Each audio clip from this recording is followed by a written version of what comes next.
Novamente, o nosso canal vai comentar um assunto da atualidade de grande repercussão sem chover no molhado, como se diz, pois nós temos certeza de que você já viu e ouviu muita coisa sobre o escândalo envolvendo o suposto médium João de Deus, acusado de abuso sexual. Nosso papel não é o de relatar o caso já amplamente divulgado pelos meios de comunicação em todas as esferas, mas sim de questionar muitas coisas que já foram ditas e analisar, evidentemente. E esse acontecimento acaba confirmando muitas das questões que nós já frisamos em nosso outro canal, o Recado Secreto, cujo link eu vou colocar para você acessar se tiver interesse. Nós já sabemos que falar sobre religião é questão delicada porque todos saem em defesa da religião que professam. E a primeira coisa que temos a observar é que casos como este são mais comuns do que se imagina e não podem servir de pretexto para alimentar as rivalidades entre religiões, pois são fatos que acontecem em todas elas, envolvendo todas elas. E você mesmo pode comprovar isso utilizando-se do mais conhecido mecanismo de busca ou de pesquisa na internet, que é o Google.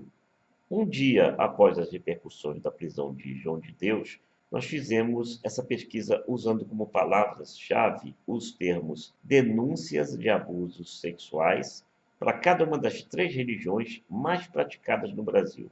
No caso da religião católica, o Google registra 139 mil resultados em termos de notícias e postagens referentes a essas denúncias.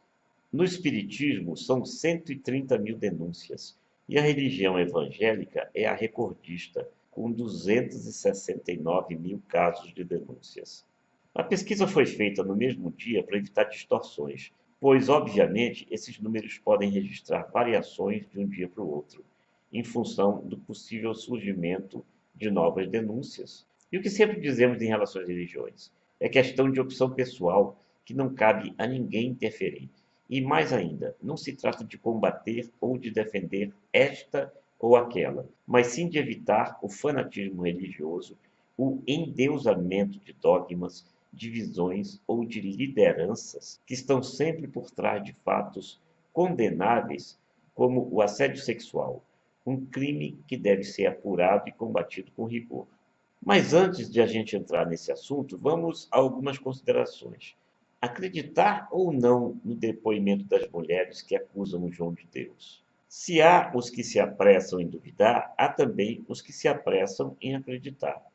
Os fatos e evidências são: não são duas ou três mulheres, mas, segundo se sabe até agora, centenas de mulheres, do Brasil e do exterior. Em relação às dúvidas levantadas quanto ao fato de essas denúncias terem surgido somente agora, em primeiro lugar, isso não é verdade. Uma jovem, quando ainda menor de idade, chegou a abrir um processo contra o suposto médium há cerca de 10 anos e o acusado foi absolvido com base numa sentença em que, após recurso diante de uma primeira absolvição, um juiz aparentemente preferiu fazer o papel de psiquiatra, desmerecendo o depoimento da jovem ao apontar um suposto desvio psicológico ou emocional que não estava certamente em sua alçada diagnosticar.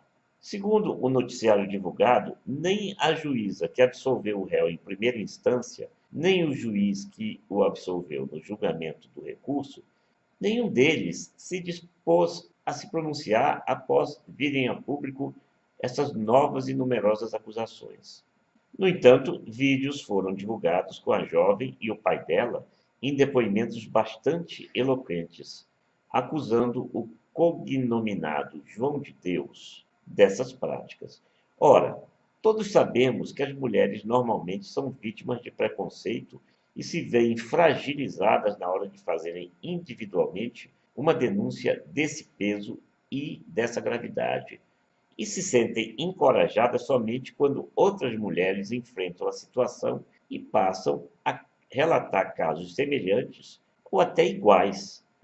Isso, por sinal, aconteceu em outro episódio de grande repercussão, em que um médico, cuja especialidade era a de propiciar tratamento a mulheres que teriam dificuldade de engravidar, chegou a ser condenado a mais de 200 anos e hoje está em prisão domiciliar sem ter cumprido quase nada da pena a que foi condenado diante da gravidade das acusações. No caso desse médico e de outros eventuais casos da medicina, o que ocorre sempre é o repulsivo corporativismo da classe médica que condena com veemência agora o médico curandeiro, ao mesmo tempo em que, por subterfúgios muitas vezes cínicos e inconsistentes, buscam brechas para inocentar o colega de profissão. Dois pesos e duas medidas não podem ser usados. Evidentemente, é necessário fazer uma apuração rigorosa para impedir pré-julgamentos e injustiças. Mas certamente, se o erro foi o mesmo, assédio sexual e até estupro, comprovada a culpa, cabem penas condizentes com os crimes cometidos sem acobertamento de qualquer natureza. O que soa suspeito ou estranho no caso de Abadiânia é desacreditar-se de depoimentos em que as apontadas vítimas não entraram em contradição, foram firmes em suas falas e, mesmo ouvidas separadamente, fizeram relatos coincidentes quanto ao ritual ou ao modus operandi do acusado.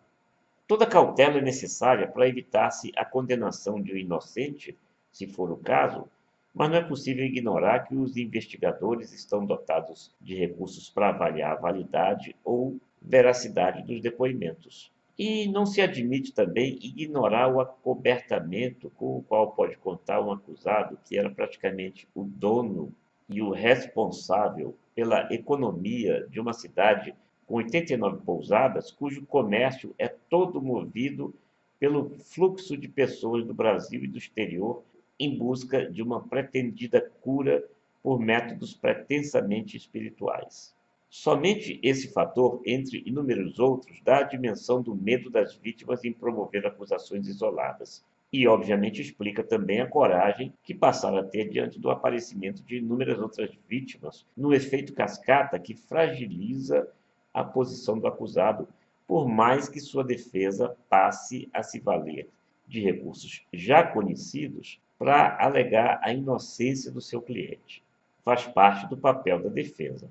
Por sua vez, pessoas afeitas à prática religiosa consideram que, efetivamente, a posição em que são colocados esses ditos líderes espirituais por pessoas atendidas e que se sentiram em melhor condição de saúde ou mesmo supostamente curadas, os levam a esses líderes, supostos líderes, a se sentirem empoderados a tal ponto de se julgarem no direito de praticar tais atos, convencidos da impunidade.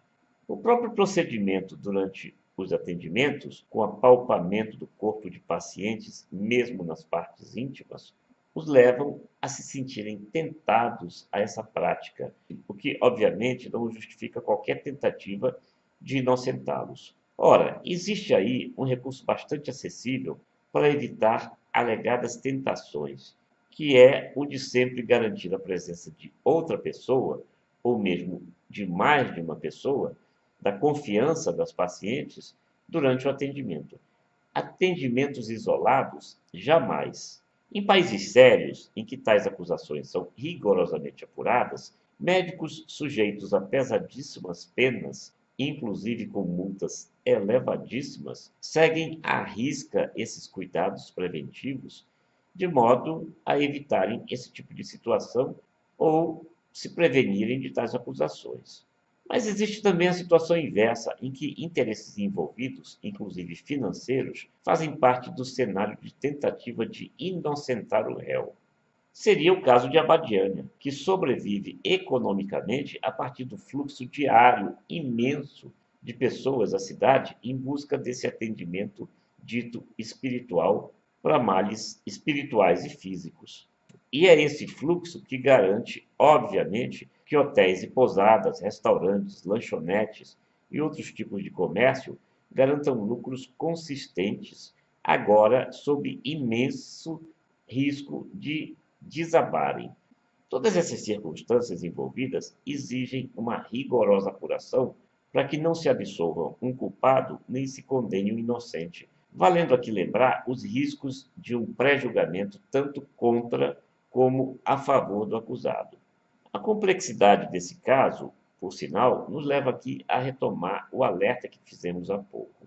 Não são apenas dogmas ultrapassados, imposição de repressões ou de regras invasoras do direito individual de escolha que desvirtuam as religiões e propiciam fatos graves como esses.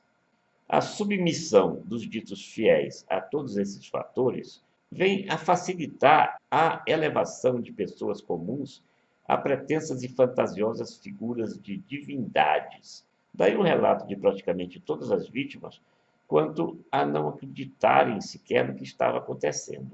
Elas duvidavam e, não raramente, passavam a culpar a si mesmas pelos acontecimentos condenáveis e criminosos, se forem comprovados como criminosos e como efetivamente ocorridos, evidentemente. Eram divindades respeitáveis demais para que os atendidos, no caso as atendidas, acreditassem no que estava acontecendo. E esse mesmo fanatismo ou endeusamento que desvirtua a prática religiosa dá origem também, e seria hipocrisia negar, à exploração não apenas sexual, como também financeira dos ditos fiéis. Episódios como esses tendem, como também já dissemos, a alimentar a rivalidade entre religiões. Sabe-se que o catolicismo, ao longo dos séculos, sempre banhado a ouro, permanentemente foi apontado como religião que mantinha um convívio muito íntimo com as classes altas e os poderosos, incluindo aí, evidentemente, os governantes. A eleição recente fez ver que esse não é um privilégio, vamos dizer assim, dos católicos. Por isso mesmo, é preciso afirmar e reafirmar a necessidade de laicidade do Estado. Ainda mais quando uma representante do novo governo passa a cultuar a religião como a salvadora da pátria, certamente defendendo que a sua própria religião seja a dominante dessa condenável pregação que tende sempre ao repulsivo fanatismo religioso. Estado laico é o que precisamos sempre para que a justiça se faça independentemente do credo professado pelos poderosos, tantas vezes de forma flagrantemente interesseira. E falamos, obviamente, também dos governantes.